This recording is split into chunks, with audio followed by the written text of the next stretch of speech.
right about now. One, two, three, hit man. Such a pleasure and honor to meet you. I have to say you are one of my heroes, and Thank you. I couldn't believe I had the opportunity to interview you. So exciting. Great. And I'm super excited to read this book. So I am calling you from Los Angeles. How are things in LA? Pretty smoky, if you ask me. But it's much, we were spared, thankfully. It's really worse in the north of the country and up in Oregon. Yeah, so I hear. I have family in the LA area. Oh, okay. Yeah, I think they're fine. We have our other things that we have to deal with. Yeah. All right, so we'll get started here. You bet. I am going to just pre-record a whole lengthy introduction to you, so we'll just get right into the conversation. Okay, good. Ken Follett, welcome to the Right About Now podcast. It's great to be here. Thanks for having me. I am just thrilled to have you here. I must say that I love all your books. Pillars of the Earth is probably one of my favorite books of all time. And I read many books for a living and for just pleasure. So thank you for being you and writing that incredible book. And you are really quite an inspiration.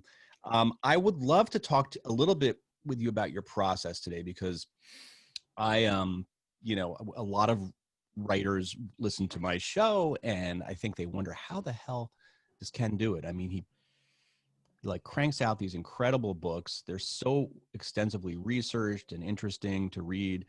So I would love to sort of pull the curtain back a little bit here and understand your process. I've done some research on this, and it turns out that before you even write a book, you do a year of research, just of research. Was that the way it was for the evening and the morning as well? Absolutely. And that first year is research and planning also. I'm a great planner. And research and planning really go together, because, I'll be thinking about the way I could take the story, and I'll realize that I don't know enough about a certain topic. And so the next day I'll read a book about that. And not only will that answer my questions, but often the research will give me new ideas for new scenes. So those two processes feed off one another. But at the end of a year, I've got, first of all, a knowledge of the era or the subject that I'm writing about, but also I've got an outline, a little like a movie treatment, 50 or 60 pages long, which says who these people are and what happens to them in each chapter of the book. And the reason I take so long and I'm so careful about the plan is that for a popular novel, you can't have any boring bits. The story must keep turning and changing, and there must be always something that makes you as a reader think, oh my goodness, now how is this problem going to be solved? What are they going to do about this? And you've got to keep that going, because after all, we're all readers as well as writers. And what we enjoy when we read is that feeling of being lost in the story, so that you just keep turning the pages because you've got to find out what comes next. Right. So how do you know which books to even read? Like, how do we, and is it books you're reading primarily? Or are you also doing some internet research, or are you just more of a go to the library and read the books? All of those things. And I also like visiting places because it gives me a sort of a concrete feel. Most of the things that you want to write about, you'll find there are a lot of books about the subject, the era, or whatever it is. The internet is a marvelous invention, and I use it every day. Okay. But I like to go and look at places and things. I sometimes also interview people, experts who have a very intimate knowledge of the period. But with the evening and the morning, I began the process by spending a week touring Anglo-Saxon buildings in England. There are not many Anglo-Saxon buildings Left. because not many, the Anglo-Saxons usually used wood and straw. Stone was not their favorite material. But there are a few, and that was kind of interesting. There's a lot to read. There were two physical sources of information that were really useful to me in researching the evening and the morning. One is called the Bayeux Tapestry, and this is a work of embroidery. Oh, wow. It's the mother of all strip cartoons. It's 60 yards long, and it consists of panels of white linen embroidered with colored wool with pictures, just like a strip cartoon. Wow. And they tell the story of the Norman invasion of England. Incidentally, they give us details of everyday life in this period, in the 11th century. So we see people having dinner. We can see their cutlery and their crockery and their food and their drinking vessels. We see people chopping down trees. We see people with their dogs and their pet birds. And we see people, of course, a lot of battle, but they're with their horses. So that, the Bayeux Tapestry, now that it's miraculously has survived since the 11th century, which was when it was made. And it's in a museum in Normandy in the town of Bayeux. So that was a tremendous source. And of course, I don't have the tapestry since it can't be bought, but I have this book, which this is 2 panels of the, I think 78 panels in the original thing. And here you can see you see some people chopping down trees, and you can see them. This here is them making a boat, a ship really, out of the wood that they've chopped down, and it's full of that kind of everyday detail, which is so useful. So that was beside me all the way through the writing, and that was very helpful. And the other big source was a museum in Oslo in Norway called the Viking Ship Museum. And if any of our listeners ever go to Norway, do not miss this museum. It's wonderful. They have 2 full-size Viking ships, which were buried in the mud, and they've dug them up, done a little bit of restoration, but most of it's original, and it's a magnificent sight to see this marvelous ship. Very beautiful curves. They were very fast ships, very menacing. With a dragon's head at the front, just so you knew they weren't friendly, okay? Right. in case you had any illusions. Yeah. And it's very easy to imagine standing on the shore, looking out to sea, and seeing 50 or 60 of these terrifying ships coming towards you, and knowing that hell was coming in a couple of minutes. I cannot even imagine. So you also hire historians, right, to do research for you, and not just like kids in school, like serious historians. Oh, yeah. Absolutely, yeah. I mean, I try to find the top expert in a particular field, and I hire them, and what I ask them to do is read my first draft. Because I do all the initial research myself, because I'm the only person who knows what I'm looking for, knows what I can use. So I can't use other people for that.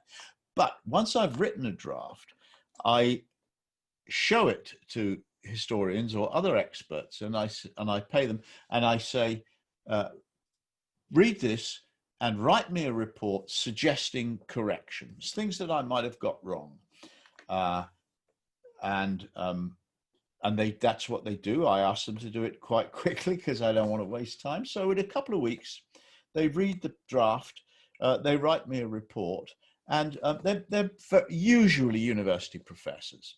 Yeah. And I guess that people are always willing to do it. And I guess it's probably something new for them, something they haven't been asked to do before. I guess there's a certain novelty to it. And so they usually say yes when I ask them. And it's very important because that way I avoid a lot of mistakes. And every so often you'll make a mistake, right? I mean, we're only human. And So any mistakes that you made with the current novel, you know, did the historian say, oh, that is really Mr. Follett, that's not going to work? Yes, well, there were, but I'm trying to remember now what they I were. feel like I think I heard you say in another interview that you didn't that the people brought the wrong weapons to fight. Oh yeah, that's right. That's right. In the first draft, they had swords and battle axes and bows and arrows, and the historians, several of them, said to me, "Look, these things are too expensive." Of course, one or two wealthy noblemen would have had swords and battle axes, but the average soldier just had a spear. A spear was your basic weapon. And thinking about it, you can figure, you know, that makes a certain amount of sense because you can stick it in somebody from a long distance away. So Yeah, if you, this is what you're going to be hoping for, isn't it? As you charge towards the enemy, you're going to have that thing out in front of you, and you're hoping that you'll never actually get near that guy. You're just going to stick it in him. Anyway, yeah, so yes, that was one of the things which, you know, my research didn't tell me that, because I saw, you know, rusty old swords that had been made at this period, and I went into the whole question of how the iron was forged and all that kind of thing. And no, at that stage, none of the books and none of the museums ever said actually these were quite unusual weapons, and what your soldiers had was your basic spear. you know, I mean, one of the things I love about reading your books, especially like Pillars of the Earth, the whole Kingsbridge series, is it really is like time travel, and you take us back. And what you do, I think, you know, to dissect it a lot, is that you have these characters that are very three-dimensional, and you really have these settings where you can really like smell and hear and taste where you are. And I imagine you're really consciously doing that. Are you really trying to like take the reader and put them in the Middle Ages, and this is what it would feel like, this is what it would taste like, this is how you would, yeah. Absolutely, absolutely. And, you know, smells are something that you don't always think about. But when you get to a place or you go into a house, there is a moment when you notice that. And then you often forget about it. And there are background noises. Yeah. You know, there are a lot of noises that go on that you don't think about. But they're different in different, you know, the background noise for most of us in Western civilization today is traffic. Mm-hmm. Yeah, but you don't think about it. You don't really hear it, do you? Although, you know, I noticed when it wasn't there at the beginning of the lockdown, when nobody was going anywhere. I live about a mile from a freeway, and you know, with the window open, I can hear the cars on the freeway. And then for a few days, there weren't any, and that was when I noticed. Oh my goodness! Yeah. So interesting. So, I remember during 9/11 not noticing. I lived in New York and not hearing the planes for. I mean, that was really noticeable. You know, when you don't. Yeah, hear but yeah, that must have been weird. That must have been. What were some of the sounds and tastes? I mean, what were some things that surprised you about this particular era that you researched? You know. Well, the surprise. I mean, the sounds and tastes and so on are fairly mundane. A lot of the story takes place in a village by a river.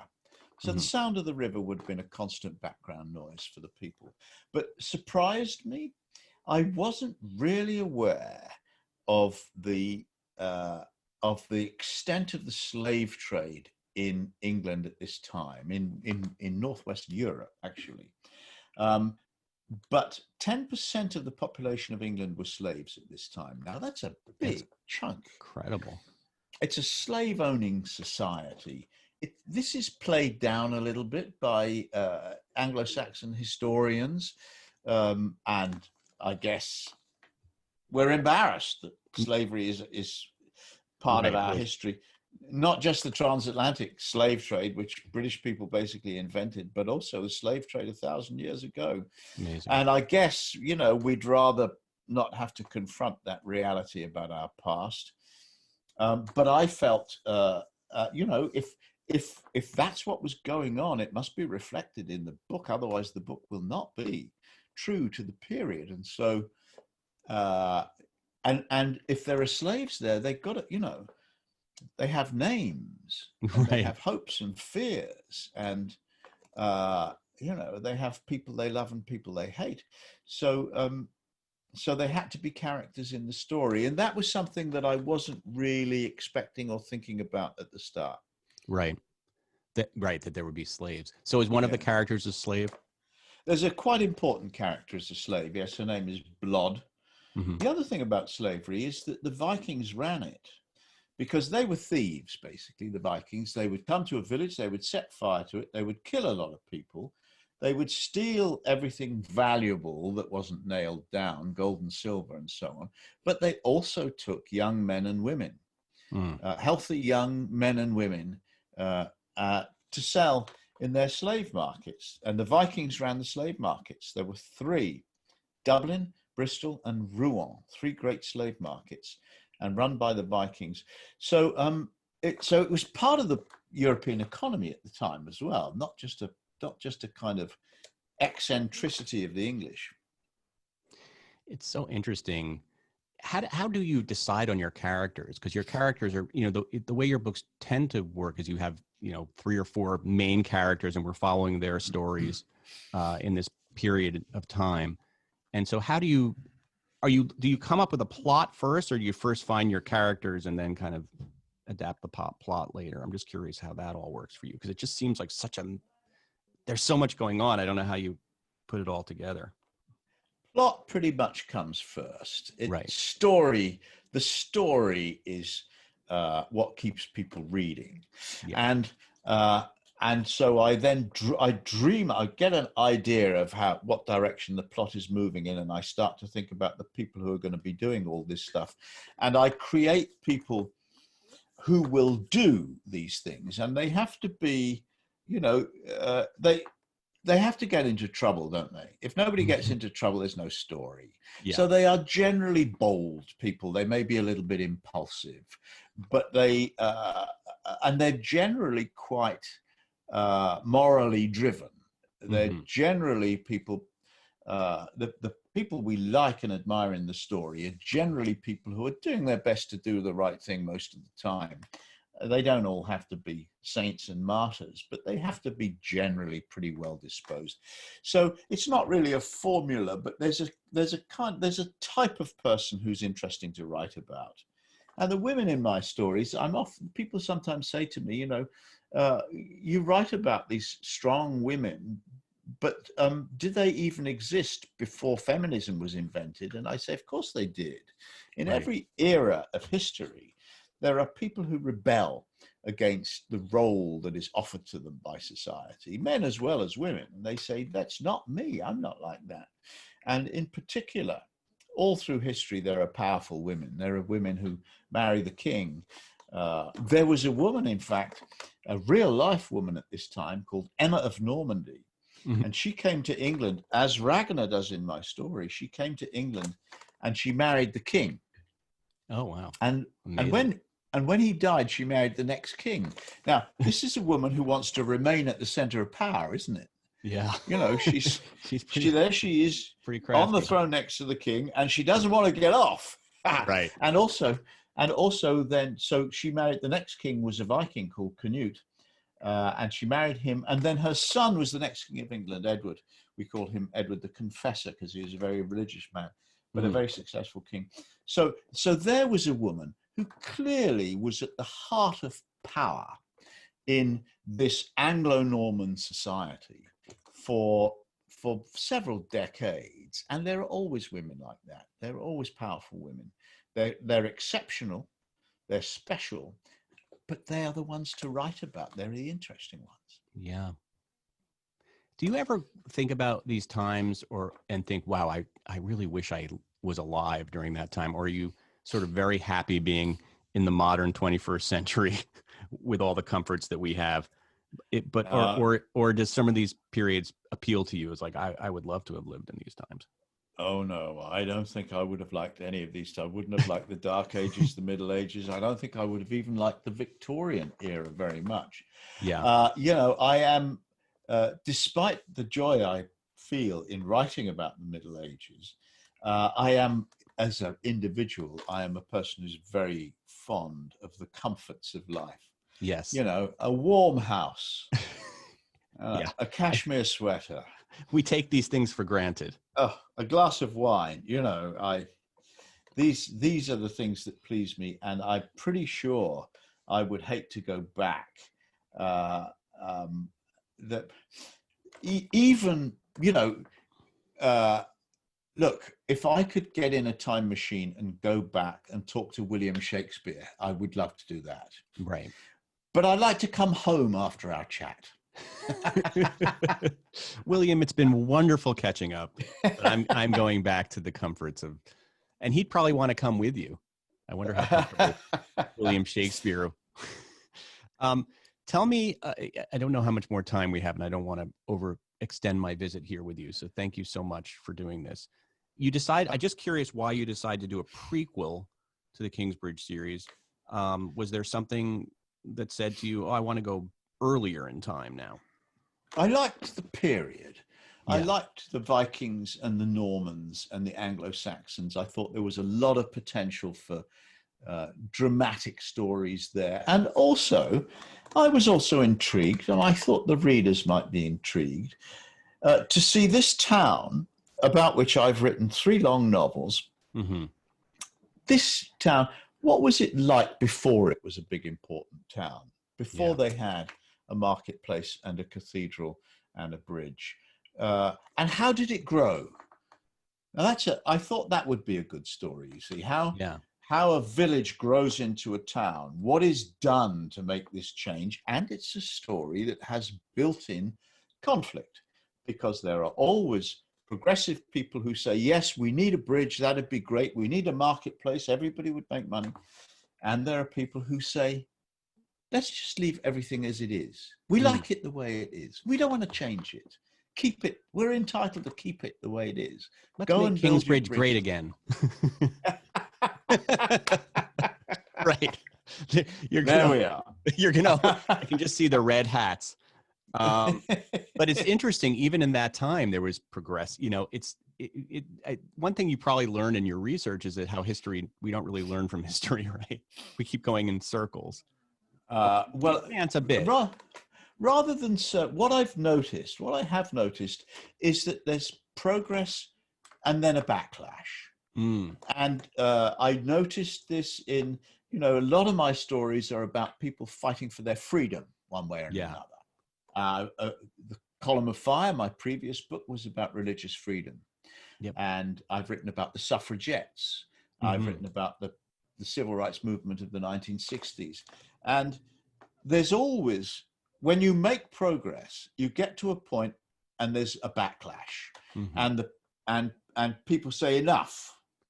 We don't want any more of this. And I guess maybe it's inevitable. We had it in the 60s. I was a young man teenager and a university student in the 60s. And we made tremendous progress in the UK and in most other countries, until 1965 in this country, it was a crime to be gay. We got rid of that. Yeah.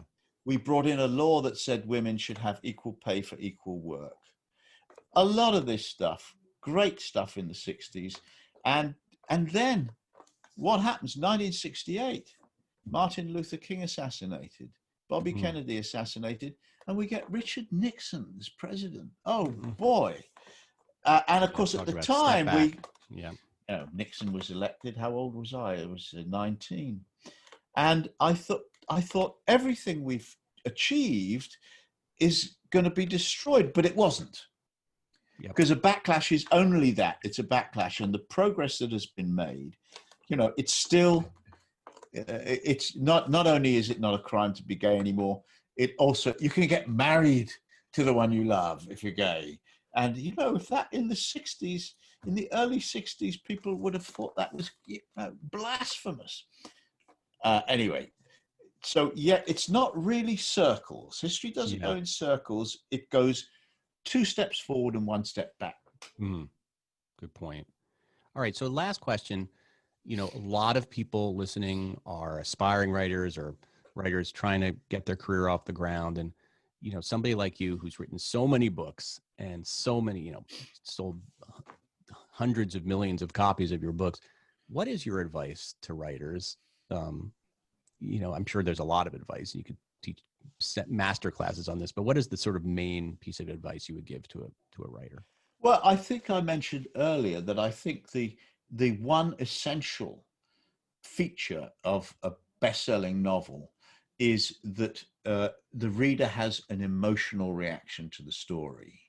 That's what you've got to achieve.